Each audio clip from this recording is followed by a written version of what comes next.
గత 40 ఏళ్లలో భారతదేశంలో అన్ఎంప్లాయ్మెంట్ గ్రోత్ అనేది ఇంత దారుణంగా ఎప్పుడూ పెరగలేదు. 40 ఏళ్లలో 71, 72లో ఒకసారి అయిందిట ఈ లెవెల్. 6.1% పెరిగిందని ఎలక్షన్ ముందు ఇది రూలింగ్ పార్టీకి చాలా ఇబ్బందికరమైనటువంటి పరిణామం అని వాషింగ్టన్ పోస్ట్లో పడ్డది. ఎవడో నాకు వాట్సాప్లో పంపించాడు. పంపిస్తే వాషింగ్టన్ పోస్ట్లో పడ్డది మన ఇండియాలో ఏ పేపర్లో పడలేదు ఏంటని నేను అసలు దీనికి సంబంధించినటువంటి నేషనల్ శాంపిల్ సర్వే ఆఫీస్ అని ఒకటి ఉంటుంది, గవర్నమెంట్ ఆఫ్ ఇండియాది, ministry of statistics and programme ఇంప్లిమెంటేషన్ది. ఆ వెబ్సైట్లోకి వెళ్ళాను. వెళ్తే దాంట్లో క్లియర్గా ఏమనుందంటే unemployment rate hit 4 decade high 6.1% in 2017-18. కేంద్ర ప్రభుత్వం చెప్తున్నటువంటి మాటలకి వాళ్ళ ప్రభుత్వ వెబ్సైట్లో పెట్టినటువంటి వాటికి ఎంత తేడా ఉందో చూడండి. ఈవేళే కాంగ్రెస్ పార్టీ స్పోక్స్ మెన్ అన్ని పేపర్లో వచ్చింది. డిమానిటైజేషన్ వల్ల రిజర్వ్ బ్యాంకుకి సంబంధించినటువంటి ఏదైతే అక్కడ బ్యాంక్ నడిపే టీం ఉంటుందో వాళ్ళు డిమానిటైజేషన్ ని తీవ్రంగా వ్యతిరేకించారు. On record right to information కింద వచ్చిందిట ఇన్ఫర్మేషన్. ఎట్టి పరిస్థితుల్లో ఇది కరెక్ట్ కాదు, ఇది చెయ్యొద్దు అని వాళ్ళు చెప్పినా సరే మోడీ గారు నిర్ణయం తీసుకుని దాన్ని చేశారు. దాని ఫలితంగా ఈ 6.1%కి అన్ఎంప్లాయ్మెంట్ గ్రోత్ వచ్చేయడానికి కారణం అది కూడా ఒక కారణం. అది కూడా వాషింగ్టన్ పోస్ట్లో రాశాడు కానీ మన ఇండియాలో ఎక్కడ రాలా. మరి ఏమన్నా బిజినెస్ పేజీల్లో వచ్చాయి మనం చూడలేదు. మామూలుగా మనం చదివే న్యూస్ పేపర్స్లో ఇద్దరు రాజీనామా చేశారు. అదే చెప్పబోతున్నా.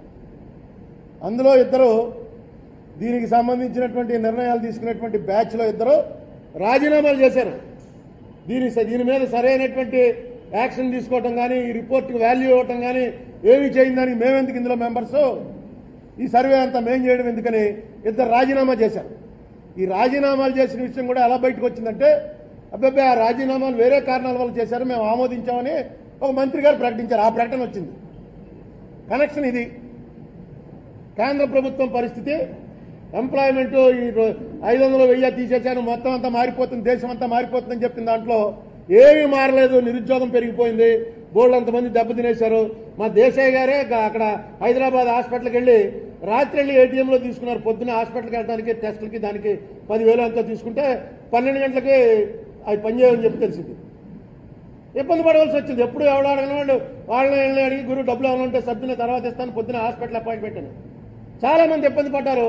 పడిన నోరు మూసుకు ఎందుకు ఊరుకున్నారంటే ఏమో ఇదో పెద్ద దేశంలో మోడీ గారు వచ్చాడు, దేశం అంతా కూడా తిప్పేస్తున్నాడు, అందులో ఇది భాగం 3-4 లక్షల కోట్లు పోతాయన్నాడు గంగానదిలో అనుకున్నారు.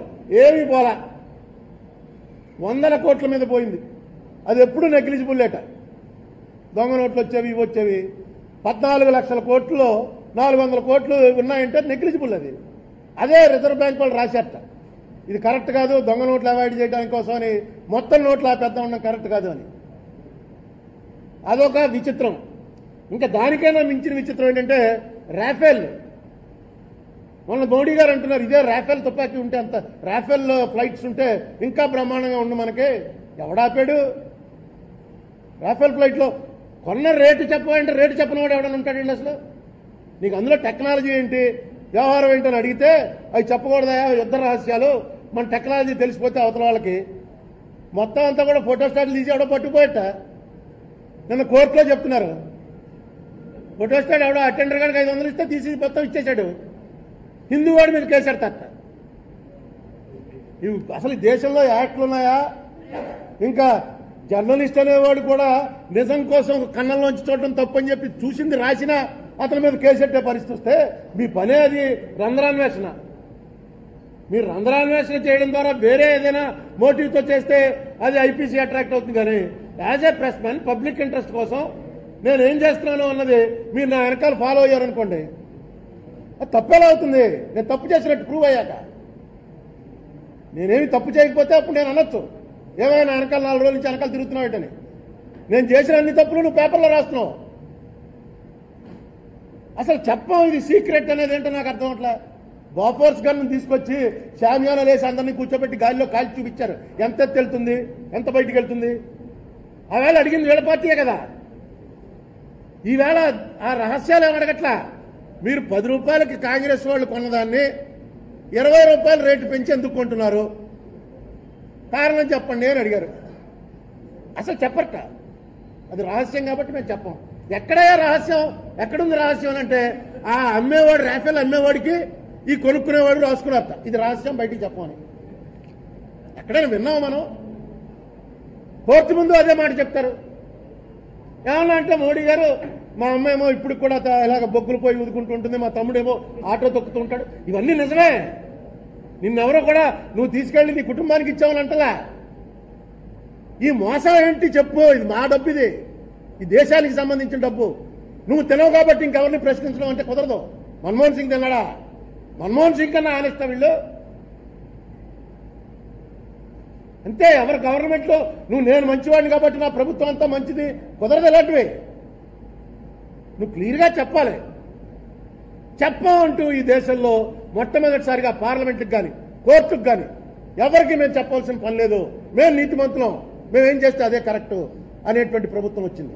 వార్తావాణి న్యూస్ ఛానల్ ఎప్పటికప్పుడు రాజకీయ, సినీ విశేషాలు, స్పోర్ట్స్ మరియు సాంకేతిక పరమైన మరెన్నో విషయాలను మన ముందుకు తెస్తుంది. మరింత సమాచారం కొరకు వార్తావాణి న్యూస్ ఛానల్ ని సబ్స్క్రైబ్ చేయండి.